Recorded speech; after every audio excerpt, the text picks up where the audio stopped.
오늘 말씀은 창세기 4장, 지난주 봤던 그 다음 본문 4장 나머지 부분을 함께 묵상하겠습니다.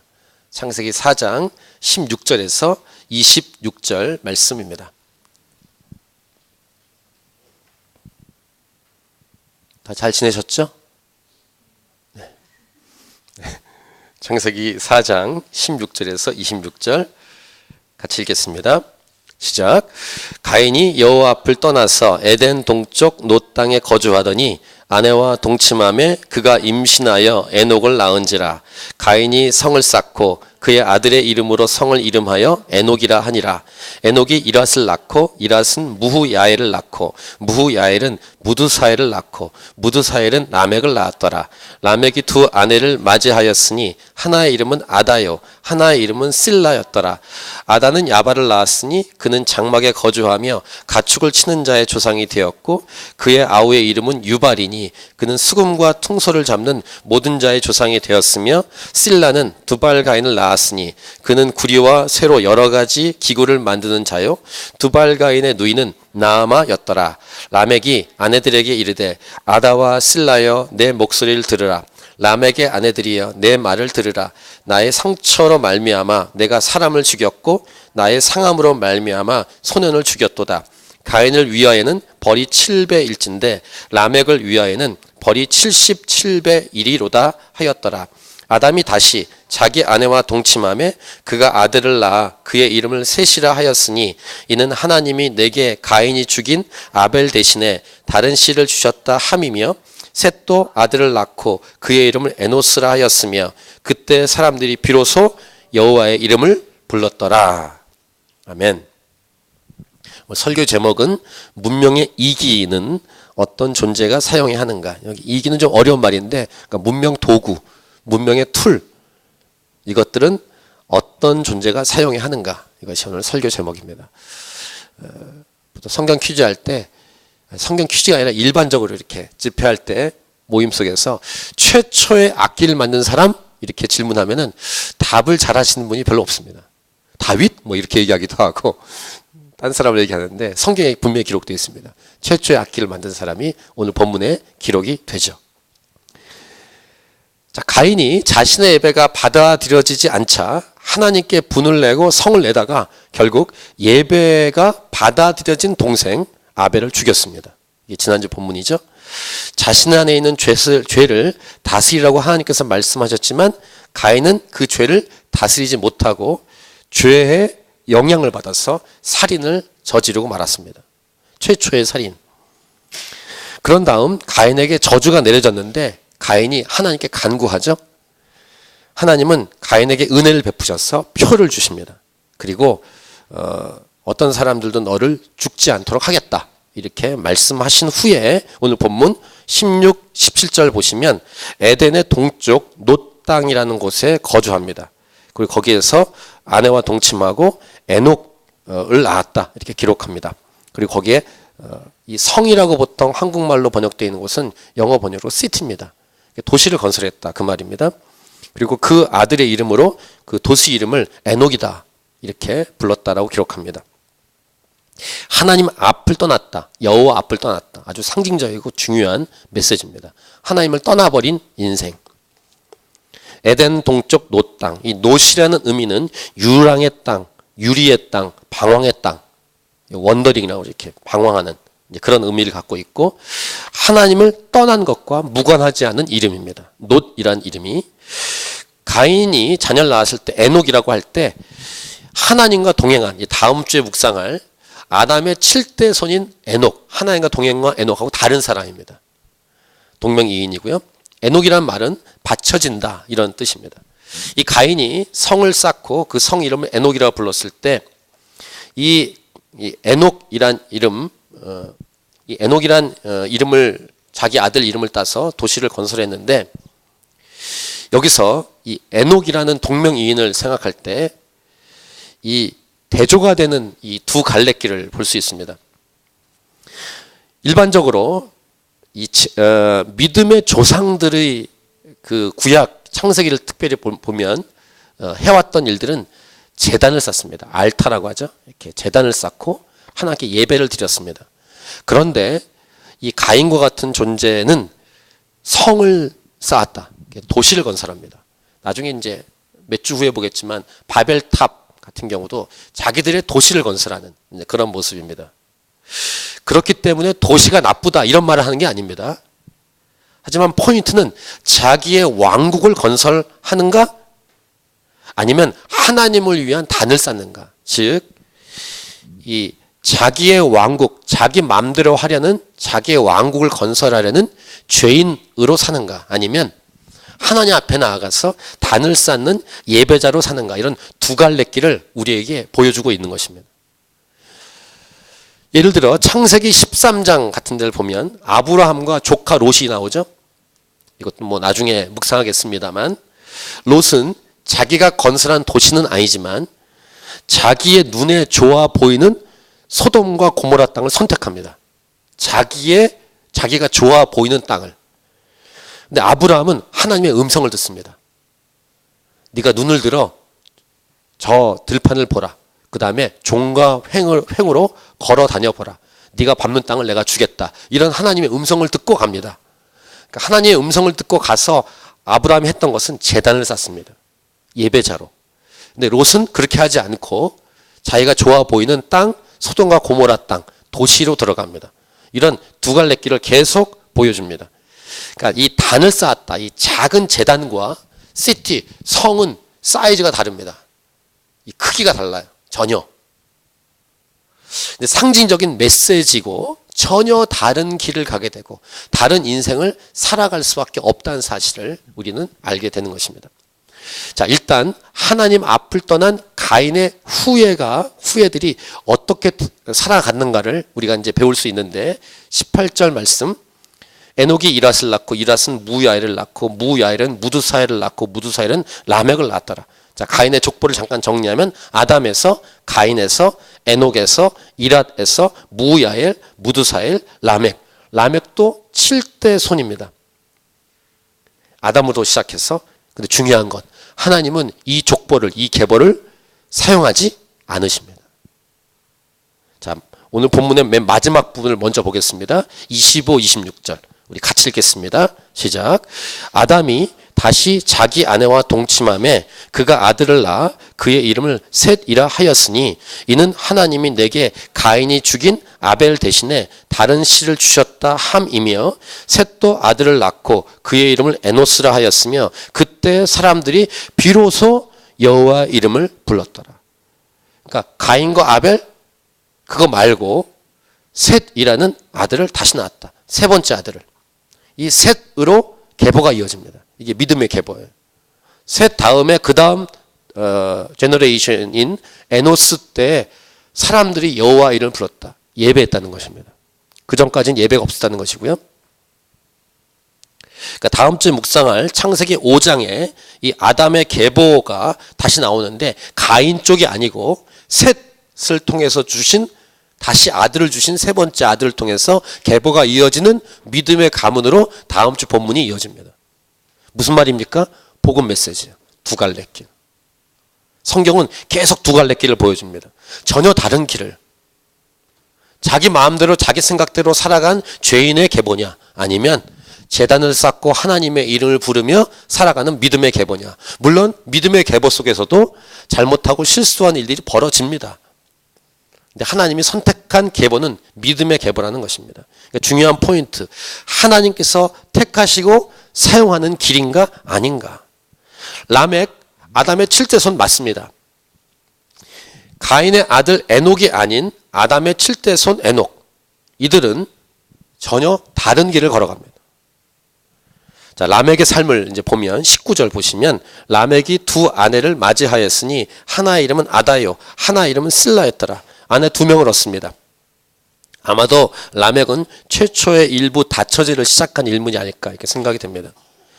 이 아다가 그러니까 그 라멕의 아내인 아다가 낳은 아들은 야발과 유발이고 그 다음에 다른 아내인 실라가 낳은 아들은 두발 가인과 그 다음에 누이라고 하죠. 나아마 딸을 낳습니다. 이 라멕의 삶을 더 보기 위해서 23, 24절을 먼저 후반부에서 먼저 보겠습니다. 23, 24절 눈으로 보세요. 제가 읽겠습니다. 라멕의 아내들에게 이르되 아다와 슬라여 내 목소리를 들으라. 라멕의 아내들이여 내 말을 들으라.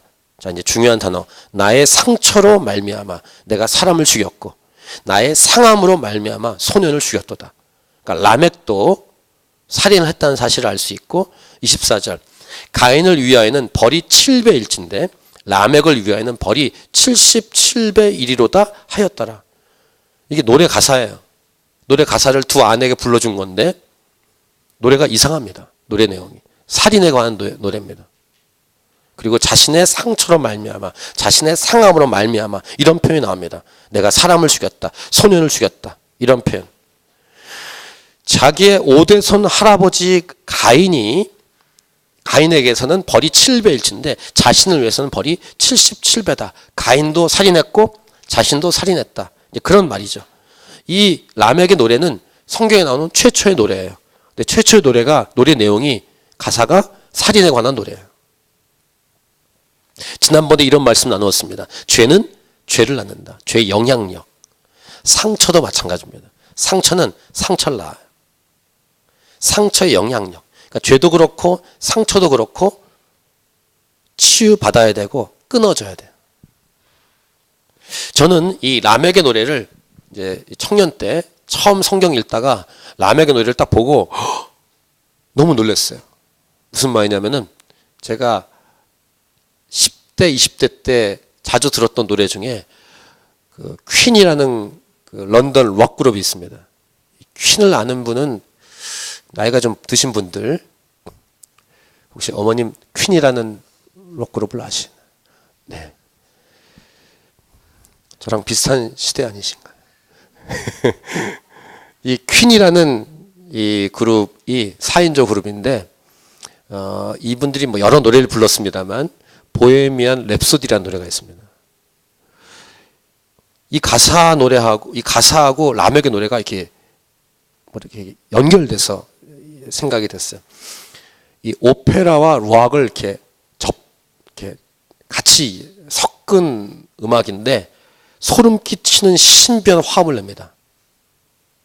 그리고 연주가 엄청납니다. 그러니까 이 락 세계에서는 보헤미안 랩소디는 거의 전설과 같은 노래입니다. 그러니까 중학교 때 이 노래를 듣고 와, 막 이런 노래가 있나. 근데 이제 가사를 보고 너무 충격을 받았죠. 이 가사는 어떻게 만들었냐면 14살에 자살한 소녀가 있었습니다. 이제 자살하기 전에 우울증이 걸렸는데 그가 쓴 이 시와 같은 노래 가사 내용을 그 퀸이라는 그룹의 리드 보컬 그 프레디 머큐리가 그걸 보고 가사와 노래를 만든 거예요. 그래서 이런 가사를 그렇게 소개하고 싶지는 않은데 라멕의 노래가 있었으니까 이 가사를 소개할 텐데요. 이 또 참고로 이 프레드 머큐리는 동성애자입니다. 그래서 에이즈로 죽었습니다. 굉장히 멋있게 생겼어요. 그 당시 이렇게 머리도 길게 놨다가 짧게 감다가 그다음에 머리를 이렇게 코수염 기르고 노래 엄청 잘하고. 그런데 삶은 그랬다는 거예요. 그러니까 이 14살 자살한 소녀의 유언장을 보고 쓴 가사가 이렇습니다. 광시곡이라고 보통 부르는데 정말일까요? 꿈은 아닐까요? 산사태 속에 묻힌 것처럼 현실을 받아들일 수 없어요. 눈을 들어 하늘을 보세요. 전 그저 가여운 아이일 뿐입니다. 동정 따위는 필요 없어요. 그냥 쉽게 왔다가 쉽게 가버릴 것이고 고귀하지도 추악하지도 않기 때문입니다. 어디서 어떤 시련이 닥친다 해도 제겐 중요한 문제가 아닙니다. 중요하지 않다고요. 엄마 방금 살인을 저질렀어요. 그의 머리에 총을 들이대고 방아쇠를 당겼고 막 그가 죽어가고 있어요. 엄마 내 삶은 이제 막 시작인 것 같은데 망가져 버렸네요. 엄마 울게 하고 싶진 않았어요. 이 시간 이후로 제가 돌아오지 못하더라도 앞으로 꿋꿋이 살아가세요. 마치 아무 문제도 없었던 것처럼 말이에요. 이게 엄마라는 단어 때문에 노래 흐름 가사에 마마 우후 이런 노래가 나와요. 가사가. 이제 늦었어요. 집행시간이 되었어요. 등줄기에 소름이 끼쳐오고 전신이 쑤시어오네요. 모두들 안녕히 가야 하네요. 모두들 뒤로 하고 죗값을 받아야죠. 엄마 죽고 싶지 않아. 차라리 태어나지 않았더라면. 그 다음 영적인 가사가 있습니다. 시커먼 마귀 내용이 들어가 있습니다. 시커먼 그림자가 다가오네요. 집행자 스카라무시 판단고 망나지 춤을 추려고 하니 천둥과 번개가 두려움에 진저리가 나네요. 갈릴레오 귀하신 몸 갈릴레오 피가로 전 그저 가여운 아이일 뿐입니다. 아무도 날 사랑하지 않았죠. 쟤는 가난한 집에 가여운 아이일 뿐이야. 이 악몽에서 구해주자고. 쉽게 왔다가 쉽게 가는 인생. 날 살려줄 수 있나요? 절대로 안 돼. 널 살려줄 수 없어. 그를 살려주세요. 안 돼. 널 살려줄 수 없어. 지금 뭔가 대화를 하고 있는 가사입니다. 그를 보내줘요. 안 돼. 널 보내줄 수 없어. 저를 제발 놓아주세요. 보내줄 수 없어. 날 보내주세요. 널 보내줄 수 없어. 제발 보내주세요. 이런 후반부의 가사가 진행이 되다가 안 돼. 안 돼. 안 돼. 거기 또 엄마가 나와. 어머니. 제발 절 살려주세요. 마왕이 저승사자를 보내시네요. 사람들아, 어떻게 내게 돌을 던지고 침을 뱉을 수 있지? 날 살려줄 수 있으면서 어떻게 죽도록 내버려 둘 수가 있는 거야? 제발 내게 이럴 수는 없어요. 도망쳐야 해. 이 악몽에서 깨어나야 한단 말이야. 문제될 건 아무것도 없어. 누구나 다 알고 있듯이 어디서 어떤 시련이 닥친다 해도 제겐 중요한 문제가 아닙니다. 중요하지 않다고요. 어쨌든 바람은 불어오니까요. 여러분, 이 가사가 이해가 되십니까? 정신없지 않아요? 근데 노래는 엄청납니다. 이 화음과 연주가. 처음에 시작할 때 무반주로 아카펠라로 화음이 딱 진행되는데 이런 노래가 있는가? 라고 생각되는데 가사 내용은 이래요. 자, 에녹이라는 도시에서 어떤 일이 벌어지고 있었을까요? 가인의 가문에는 어떤 일이 일어나고 있었을까요? 라멕이라는 동명이인, 다음 주에 볼 이 믿음의 계보에는 노아의 아버지 라멕이 나옵니다. 그것은 믿음의 사람이에요. 근데 그 라멕과 다른 라멕, 에녹도 마찬가지고요. 이 두 갈래길의 가문들, 이름도 중간중간 비슷한 이름이 나오는 이 두 가문은 전혀 다른 길을 가고 있었다는 사실을 알 수 있고, 하나님을 떠난 사람과 하나님을 섬기는 사람이 전혀 다른 길을 가게 된다는 것을 성경은 이 창세기 초반부에서 우리에게 보여주고 있는 것입니다. 죄가 들어온 다음에 각 개인의 인생과 가문에 어떤 일이 벌어지고 있는가를 우리에게 알려주고 있는 것입니다. 죄가 들어왔을 때 인간의 처참한 인생, 그 가문의 처참한 삶을 우리에게 적나라하게 보여주고 있는 것입니다. 라멕의 노래나 지금 읽어드린 보헤미안 랩소디나 모두 원인이 뭡니까? 하나님을 떠났기 때문이고 자기 마음대로 살아간 결과물이라는 것입니다. 자, 이제 오늘 설교의 초점은 이제부터입니다. 이러한 노래는 어떤 통로 및 도구를 사용해서 이 노래가 나왔을까? 물론 노래만이 아니라 우리가 살아가는 모든 삶의 것들은 어떤 도구를 통해서 진행이 됩니다. 라멕의 노래가 등장하는 것으로 이 노래의 하나의 면만을 지금 보고 있지만 이 설교 제목처럼 문명이라는, 우리가 사용하고 있는 이 문명의 이기, 문명의 도구가 어디에서부터 시작되었는지를 성경은 말해주고 있는 거예요. 자, 이것입니다. 이제 조금 이따 읽겠는데 한 카피문구로 죄악 중에 죄악 속에서 문명이 시작되었다라는 것입니다. 저와 여러분이 쓰고 있는 모든 문명의 시작이 죄악 중에서 시작되었다. 자, 20절부터 22절 오늘 설교의 핵심이 되는 본문입니다. 같이 읽겠습니다. 시작. 아담은 야발을 낳았으니 그는 장막에 거주하며 가축을 치는 자의 조상이 되었고 그의 아우의 이름은 유발이니 그는 수금과 통소를 잡는 모든 자의 조상이 되었으며 실라는 두발가인을 낳았으니 그는 구리와 쇠로 여러 가지 기구를 만드는 자요 두발가의 누이는 나아마였더라. 자, 오늘 설교 제목을 다시 보겠습니다. 문명의 이기는 어떤 존재가 사용해야 하는가? 중요한 것은 이것입니다. 발명과 시작을 누가 했는가? 또한 그 도구나 문명의 이기가 어떤 것이든 간에 그 문명의 이기를 누가 사용해야 하는가? 라멕의 아들 3명이 각각의 문명의 조상이었다는 사실을 성경은 보여주고 있는 거예요. 야발은 장막에 거주하며 가축을 치는 자의 조상이 되었고, 유발은 수금과 통솔을 잡는 모든 자의 조상이 되었고, 두발가인은 구리와 쇠로 여러 가지 기구를 만든 자였다라고 성경은 분명히 기록하고 있습니다. 문명의 도구가 그들을 통해서 시작되었다.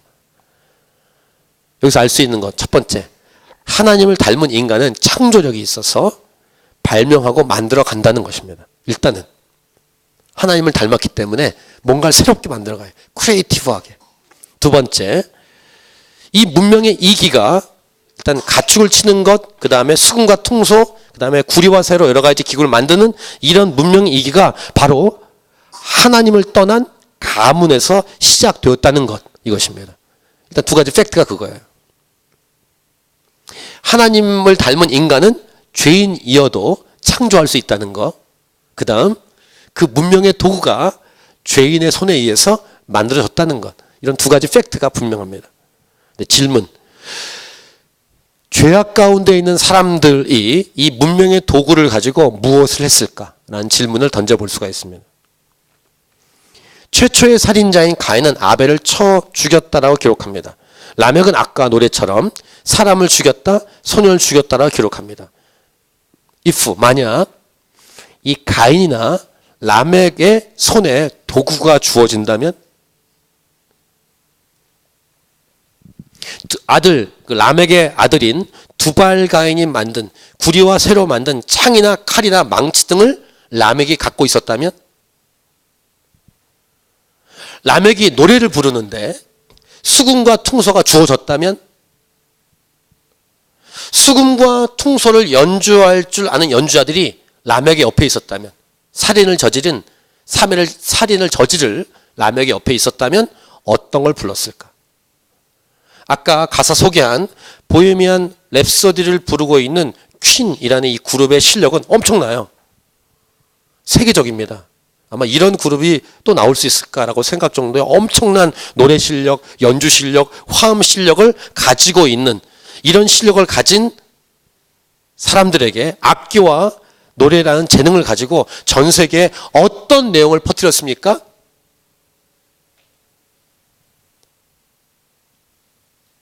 이 퀸만이 아닙니다. 이 8, 90년대 미국의 전 세계 팝송들은 서구사의 팝송들은 엄청난 인기를 갖고 있었는데 가사 내용이 이렇게 생각하는 그리고 어떤 데는 좀 이상한 가사가 굉장히 많습니다. 그래서 이게 팝 음악을 연구하는 기독교 사역자들이 한때 있었습니다. 제가 이 팝 세미나, 락 세미나를 들어본 적이 있습니다. 지금 이제 원로가 되신 이 리더십들이 한때는 락 세미나를 연구했어요. 근데 가사 내용을 보니까 심각한 문제가 있다는 사실을 알게 됐어요. 그래서 이 경배와 찬양 같은 그런 팀들에서는 본인이 듣고 있던 음악 테이프를 다 갖고 오게 했어요.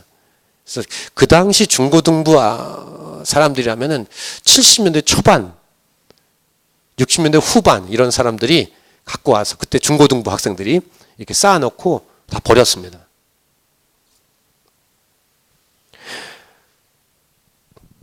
말씀드린 대로 이 퀸이라는 리더 프레디 머큐리는 동성애자였고 그래서 에이즈로 죽었어요.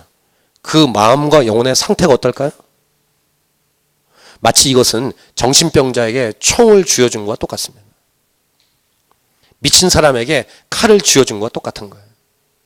엄청난 재능과 그의 실력과 악기 도구가 그들이 부른 노래는 그런 노래일 뿐이에요.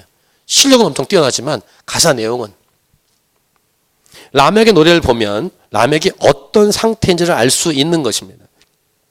아까 읽은 23절 나의 상처로 나의 상함으로 이 상처와 상함이 얼마나 심했는지 사람을 죽일 정도였다라고 노래하는 거예요. 라멕의 손에 들려진 것이 수금과 퉁소 또는 창이나 칼이나 망치였다면 그 노래와 연주가 어떤 내용과 영향력을 끼쳤을까? 일단 성경에 기록되어 있는 그런 가사 외에도 여기서 이제 어떤 분은 사역자들 중에 어떤 분은 극단적인 방법을 말합니다. 그렇기 때문에 죄악 중에 만들어진 도구를 절대로 사용하면 안 된다. 이런 분들이 있습니다.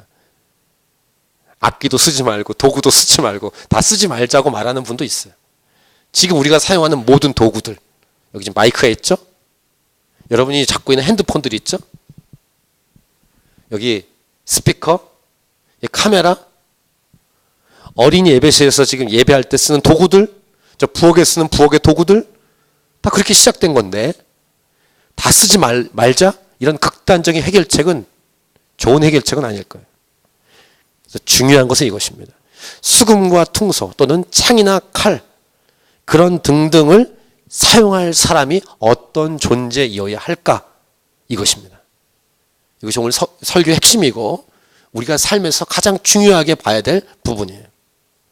그 사람이 어떤 상태이고 어떤 영적 상태를 갖고 있는가, 이것이 중요한 본질 포인트예요.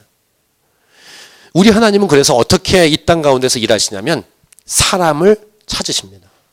우리 교회 이름이 하나님이 찾으신 교회인데, 원래 요한복음 4장 23, 24절 하나님은 예배한 사람을 찾으신다라는 맥락이 이 맥락이에요.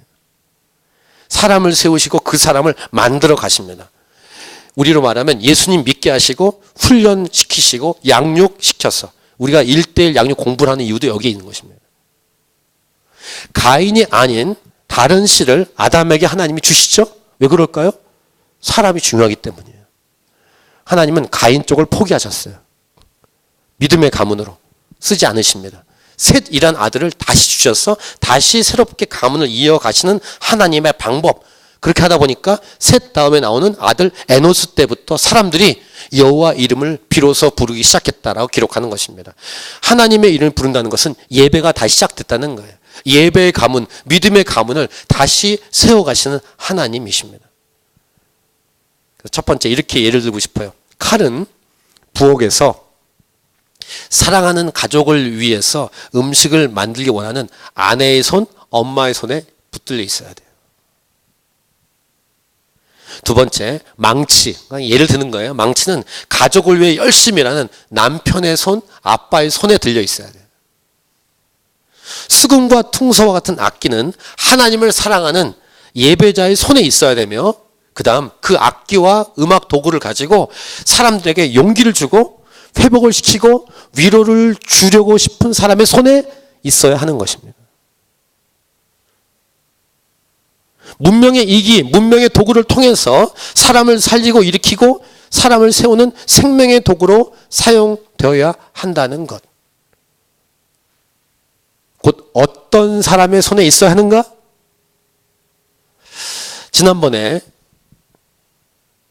교회 오적이라는 글을 쓴 어떤 목사님, 아주 유명한 목사님이십니다. 교회 오적 5개의 적이 있다, 교회. 그 중에 하나를 이렇게 드럼을 포함시켰어요. 그랬다가 이제 드럼 연주자들이 벌떼같이 달려들어서 그 목사님께 막 그래서 이분이 용서를 구하고 잘못했다고 말했습니다. 그러니까 그런 극단적인 방법은 제발 이제는 할 필요가 없어요. 과거도 아니고 지금도 그런 논쟁을 하고 있다는 것 자체가 웃긴 거예요, 사실은.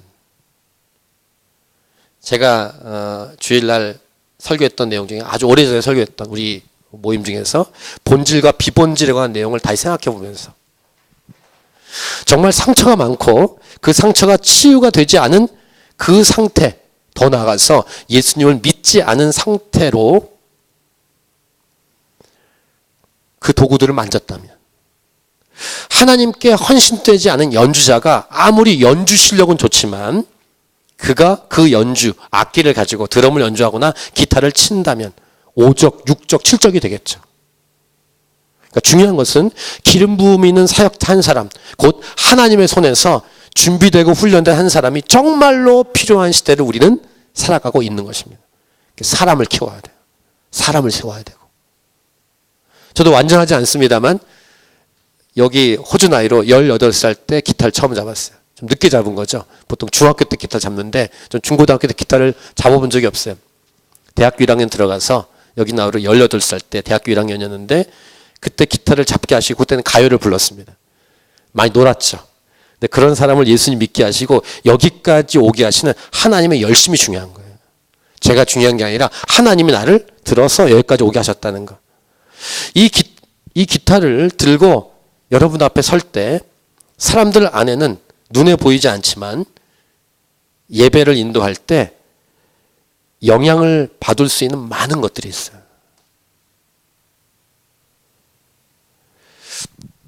좋은 도구라는 말이 있지만 편리한 도구가 있죠. 하지만 정말 좋은 사람의 손에 있을 때 그 도구는 좋은 도구가 되는 거예요. 그 겟세마네 동산 기억하십니까?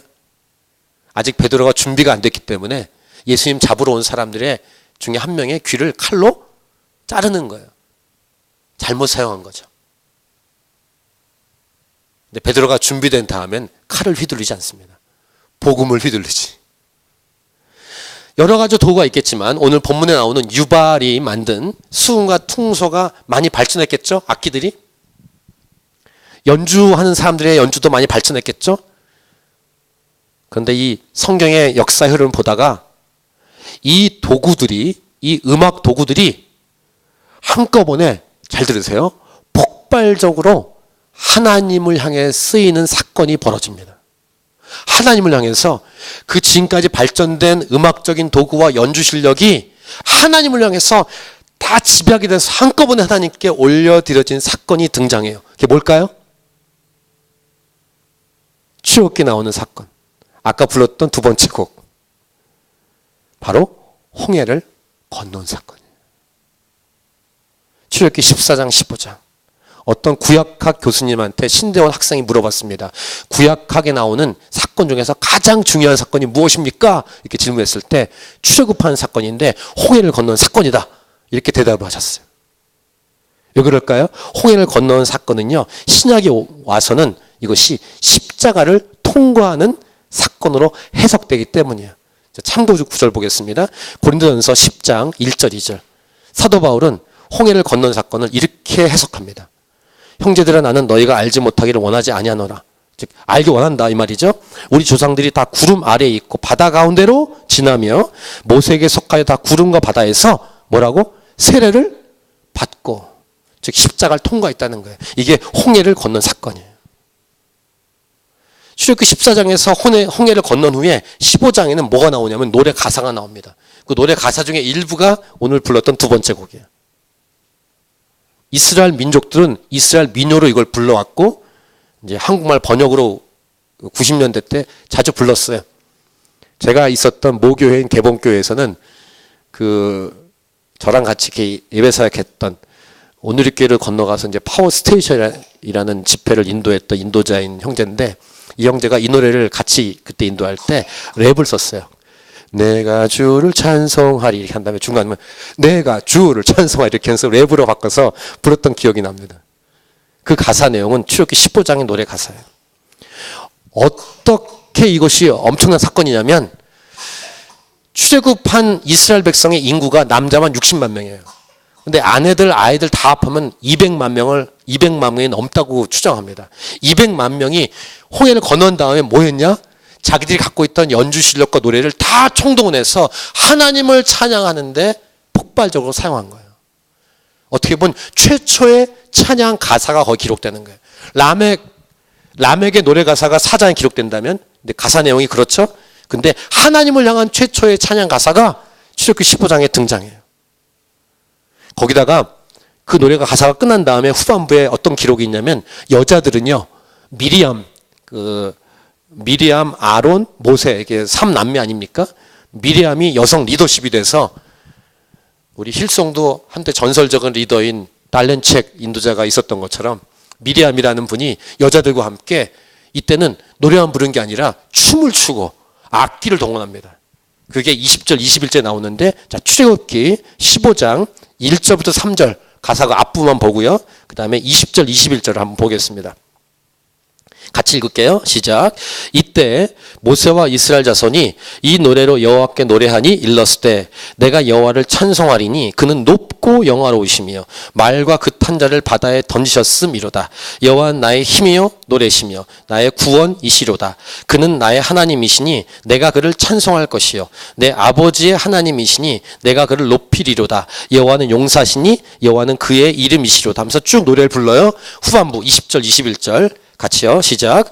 아론의 누이 선지자 미리암이 손에 소고를 잡으며 모든 여인도 그를 따라 나오며 소고를 잡고 춤추니, 미리암이 그들에게 화답하여 이르되, 너희는 여호와를 찬송하라. 그는 높고 영화로우시며 말과 그 탄자를 바다에 던지셨음이로다 하였더라. 이렇게 여인들은 악기를 동원하고 춤까지 추면서 노래를 불렀다라고 기록합니다.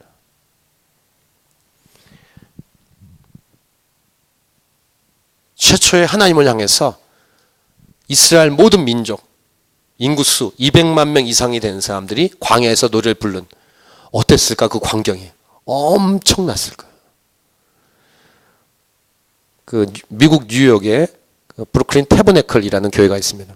거기는 성가대가 되게 유명합니다. 성가대 인원이 500에서 700명입니다. 근데 그들이 어떤 과거에서 왔냐면은 마약, 창녀 이런 중독자들로부터 예수 믿고 회복돼서 모인 분들이에요. 다민족이 모여 있는데 엄청나게 이 파워풀한 성가 찬양을 부릅니다. 그 짐신발라 목사님 사모님이 초창기에 인도하셨습니다. 지금도 인도하시는지 모르겠는데 그래서 사람들이 알려져 가지고 그 성가대 노래 들으려고 막 그 교회를 갑니다. 그리고 그 많은 상을 받았어요. 그 기독교 음악 상도 받고 빌보드 쪽에서 한번 들어갔습니다. 그게 뉴욕에 있는 브루클린 태버네클. 그래서 미국의 교회를 탐방할 땐 그 교회를 꼭 들립니다. 500명, 600명이 불러도 막 충격받죠. 앨범이 있습니다. 유튜브로 보시면은 엄청난 노래들을 들을 거예요. 근데 그들의 이 내면에 회복되고 부르는, 마치 십자가를 통과하고 부르는. 근데 200만 명이 부른다고 생각해 보세요. 이따 광고하겠지만 여러분 송구영신 예배 때 같이 부르는 거예요. 저기 입구에 있는 악보 다 가져가세요. 다 같이 부르는 거. 원래 구경하는 게 아니라 같이 동참하는 거예요. 그 낙엽지던 그 숲속에 이종용 목사님 교회, 미국 LA에서 코너스톤 교회인데 이분이 가수 출신이니까 또 거기에 음악을 전공한 사람이 많이 모여 있어요. 거기는 전부 다가 다 성가대 찬양팀입니다. 온 교인이 다 찬양팀이에요. 전 그게 맞다고 생각합니다. 이렇게 찬양 잘하네 이렇게 구경하는 게 아니고 우리가 예배자이기 때문에 찬양하는 사람이어야 되기 때문에 음악의 실력의 여부와 상관없이 다 함께 하나님을 높이는 것. 무슨 악기로 연주하는가, 어떤 노래와 어떤 곡을 불러야 되는가, 찬송가를 꼭 불러야 된다, 이런 등등, 피아노와 오르간으로 해야 된다, 이런 등등의 논쟁은 이제 의미가 없는 거예요. 중요한 것은 그 찬양을 고백한 사람이 누구인가, 이게 가장 중요해요. 곧 예수의 보혈로 씻김받은 예배자인가? 하나님은 예배의 스타일, 형식 이런 걸 요구하지 않으시고 예배자를 원하십니다. 그 예배자가 부르는 것이 랩이 되었든 찬송가가 됐든 상관이 없어요.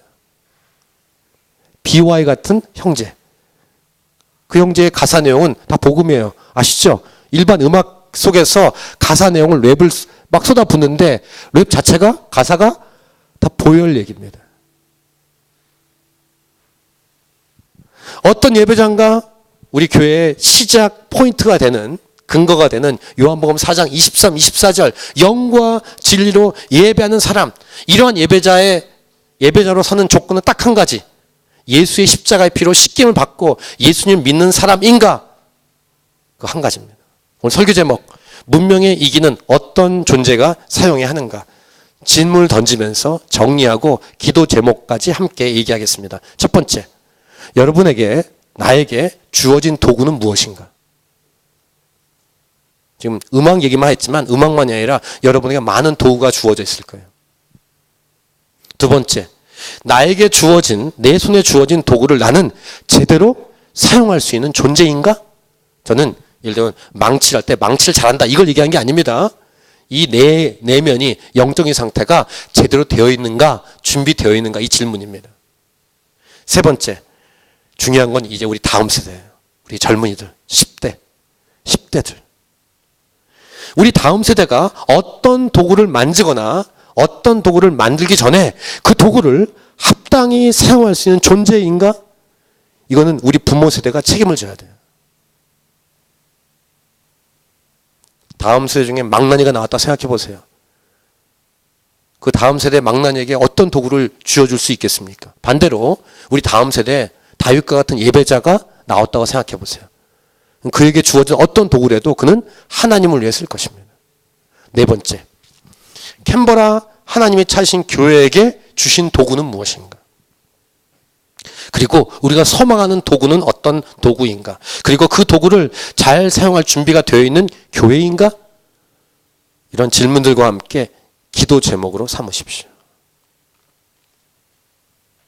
우리에게 주신 재능과 은사 그리고 도구들, 앞으로 나올 많은 문명의 이기가 있겠죠. 발전되니까 그것을 사용해서 목표, 사람을 살리고 예수님 믿게 하고 하나님께 헌신하게 하는 놀라운 역사가 이루어지기를 우리는 기도해야 할 것입니다.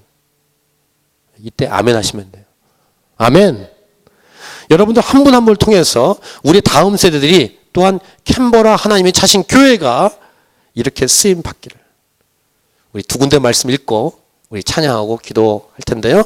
로마서 12장 1, 2절 삶의 예배자로서의 요구를 하는 원하시는 하나님의 마음을 사도 바울이 증거해 줬고, 요한복음 4장 23, 24절을 우리의 말씀이에요.